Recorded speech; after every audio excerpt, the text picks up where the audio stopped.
पड़ोसी देश म्यांमार से एक बड़ी खबर सामने आई है। मिल रही जानकारी के मुताबिक म्यांमार में सत्ता के तख्ता पलट की तैयारी है।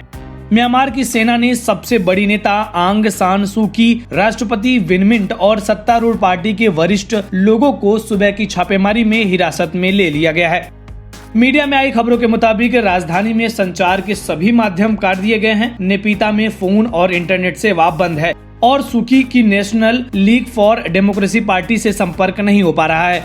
पिछले साल के चुनाव के बाद म्यांमार के सांसद राजधानी नेपीता में संसद के पहले सत्र के लिए सोमवार को एकत्रित होने वाले थे। हालांकि सेना के हालिया बयानों से सैन्य तख्तापलट की आशंका दिख रही है। वहीं टाइम्स ऑफ इंडिया की एक रिपोर्ट के मुताबिक दुनिया की मीडिया को सत्तारूढ़ party national league for democracy के एक प्रवक्ता ने सोमवार को इसकी जानकारी दी है। सत्ताधारी नेशनल लीग फॉर डेमोक्रेसी के प्रवक्ता ने कहा है कि ये कदम सरकार और शक्तिशाली सेना के बीच बढ़ते तनाव के बाद उठाया गया है। म्यांमार में ये स्थिति चुनाव के बाद से ही बनी हुई है।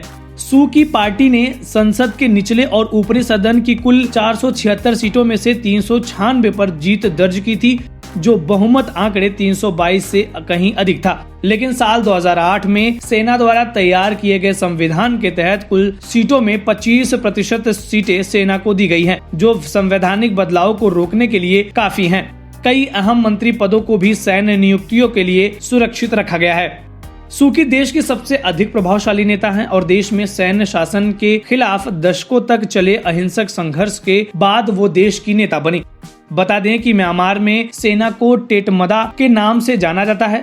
सेना ने चुनाव में धोखाधड़ी का आरोप लगाया, हालांकि वो इसके सबूत देने में नाकाम रही।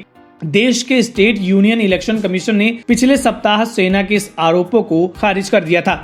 इन आरोपों से पिछले सप्ताह उस वक्त राजनीतिक तनाव पैदा हो गया जब सेना के एक प्रवक्ता ने अपने साप्ताहिक संवाददाता सम्मेलन में एक पत्रकार के सवाल के जवाब में सैन्य तख्तापलट की आशंका से इनकार नहीं किया। मेजर जनरल जॉ मिनतुन ने कहा था कि सेना संविधान के मुताबिक कानून का पालन करेगी। Commander in chief senior general Min ऑन्ग lying ने भी बुधवार को वरिष्ठ अधिकारियों को संबोधित करते हुए कहा था कि अगर कानून को सही तरीके से लागू नहीं किया गया तो संविधान को रद्द कर दिया जाएगा। इसके साथ ही देश के कई बड़े शहरों को सड़कों पर बख्तरबंद वाहनों की तैयारी से सैन्य तख्तापलट की आशंका बढ़ गई थी।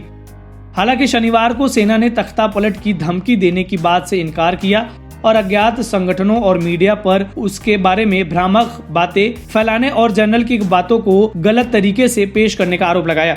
सेना ने रविवार को भी अपनी बात दोहराते हुए तख्तापलट की आशंका को खारिज किया और इस बारे में उसने विदेशी दूतावासों पर सेना के बारे में भ्रामक बातें फैलाने का आरोप लगाया।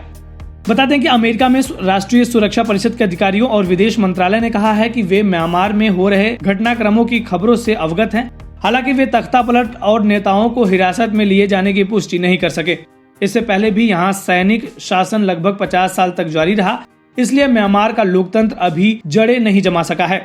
बता दें कि म्यांमार की नवनिर्वाचित संसद की पहली बैठक आज प्रस्तावित थी। इससे पहले सेना ने बड़े नेताओं को हिरासत में ले लिया। भारत के लिए खबर इसलिए भी बड़ी है क्योंकि म्यांमार न सिर्फ पड़ोसी देश है बल्कि सुरक्षा और कूटनीति के लिहाज से भी ये भारतीय विदेश नीति में महत्वपूर्ण स्थान रखता रहा है। इस वीडियो में फिलहाल इतना ही। आप अपने सवाल और सुझाव हमें कमेंट्स करके बताइए। बाकी देश और दुनिया की ताज़ा तरीन खबरों की अपडेट्स के लिए हमारे चैनल लोकमत हिंदी को सब्सक्राइब कर लीजिए। अगर आप ये वीडियो फेसबुक पर देख रहे हैं तो हमारे पेज को लाइक और फॉलो कर लीजिए।